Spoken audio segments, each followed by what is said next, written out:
لە دوای واژۆکردنی پەیماننامەی نەتەوە یەکگرتووەکان دژی گەندەڵی نۆی کانونی یەکەمی هەموو ساڵێک وەکو ڕۆژی ڕوبەڕووبوونەوەی گەندەڵی لە جیهاندا یاد دەکرێتەوە. بە پێی ڕیزبەندی ڕێکخراوی شەفافیەتی نێودەوڵەتی، عێراق شەشەم وڵاتی گەندەڵە لە جیهاندا، بەڵام لە ناو وڵاتانی ڕۆژهەڵاتی ناوەڕاستدا عێراق لە دوای سوودان گەندەڵترین وڵاتە و شانشینی ئیمارات و قەتەر یەکەم و دووەم وڵاتن کە کەمترین گەندەڵیان تێدا هەیە. لە پەیماننامەکەی نەتەوە یەکگرتووەکاندا هاتووە گەندەڵی مەترسی و کێشەی جددی دروست دەکات بۆ سەقامگیری و ئاسایشی کۆمەڵگاکان و دام و دەستگاکان و باهاکانی دیموکراسی و سەروەری یاسا دەخاتە مەترسیەوە. هەر لەم ڕۆژەدا لە هەرێمی کوردستان چەند ڕێوڕەسمێک بەڕێوەچوو. لە شاری سلێمانی ڕێکخراوی گەشەپێدانی ئابووری کوردستان ناسرا و باکیدۆ غەڵاتی ڕێزلێنانی بەخشی بە جەلالی ساماغا سەرۆکی پێشووی دیوانی چاودێری دارایی لە سلێمانی وەگێکێک لە کەسایەتیەکانی ڕوبەڕووبوونەوەی گەندەڵی لە هەرێمی کوردستان. جەلالی ساماغا ئامادەیە و ڕێوڕەسمانە نابێت کە بۆ ڕێزلێنانی ئامادە دەکرێن و بامان شێوە نوێنەرێکی ئەو خەڵاتەکەی وەرگرت. جەلالی ساماغا لە ماوەی بەرپرسیارەتی خۆیدا 86 کەیسی گەندەڵی ڕادەستی دادگاکانی هەرێم کردووە. جەلالی ساماغا ڕایگەیاندووە لا وردبینیکردن و بەدواداچوونی دووموچەدا دیوانی چاودێری دارایی توانیوێتی ساڵانە 72 ملیار و 600 ملیۆن دینار بۆ حکوومەت بجێڕنەوە.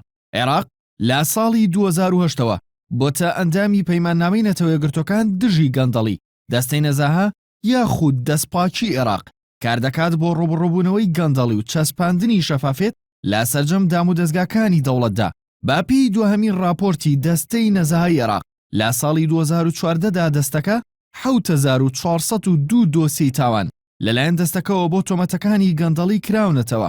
ئەمە لە کاتێکدایە کە بەپێی ئامارەکانی دەستەی دەستپاچی هەرێم لە ساڵی 2015دا دەستەکە کاری لەسەر 196 دۆسیە کردووە کە 76یان لە ژێر لێکۆڵینەوەدان و تۆمەتبارانی 55 دۆسیەشیان لەلایەن دادوەری دەستەکەەوە بانکراون بۆ لێکۆڵینەوە.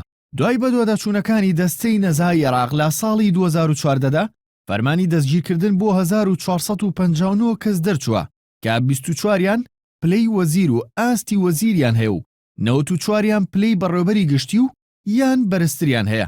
دوای هەوڵەکانی دەستەی نەزاهای عێراق 4523 بەرپرس و تۆمەتباری گەندەڵی فەرمانی بانگێشکردنیان پێگەیشتووە کە 36یان پلەی وەزیر و ئاستی وەزیریان هەیە و 335یان بەڕێوەبەری گشتی یان پلەیان بەرزترە. لەلایەن دادگاکانی عێراقەوە 549 فەرمانی ڕاگرتن دەرکراون کە یەک کەسیان پلەی وەزیر و ئاستی وەزیری هەبووە و 10 کەسیان پلەی بەڕێوەبەری گشتی یان بەرزتری هەبووە. دەستەی نەزاهای عێراق کاری کردووە لەسەر گێڕانەوەی و تۆمەتبارانەی کاویستویانە عێراق بەجێبهێڵن. تەنها لە ساڵی 2014دا 256 کەسیان گێڕاوەتەوە کە عێراقیان جێهێشتووە. هەروەها 19 دۆسی تایبەتیان هەبووە لەسەر بە قاچاغبردنی سامانی عێراق. ژمارەی سەدراوانی دۆسیەکانی گەندەڵی لە عێراق ساڵ دوای ساڵ بەم شێوەیە زیادی کردووە. لە ساڵی 2004 تا 2006 تەنها 103 کەس سزادراون. لە ساڵی 2007دا 196 کەس و لە ساڵی 2008 98 کەس و لە ساڵی 2009دا 296 کەس بە تۆمەتی گەندەڵی سزادراون.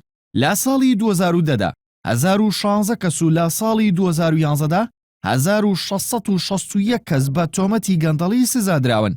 لە ساڵی 2012دا 1709 کەس و لە 2013دا 1464 کەس و لە 2014دا 1736 کەس بە تۆمەتی گەندەڵی سزادراون.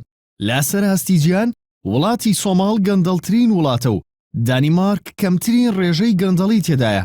باپی راپۆرتێکی بانکی جیهانی ساڵانە نزیکەی 1000 ملیار دۆلار وەک بەرتیل بەکاردەهێنرێت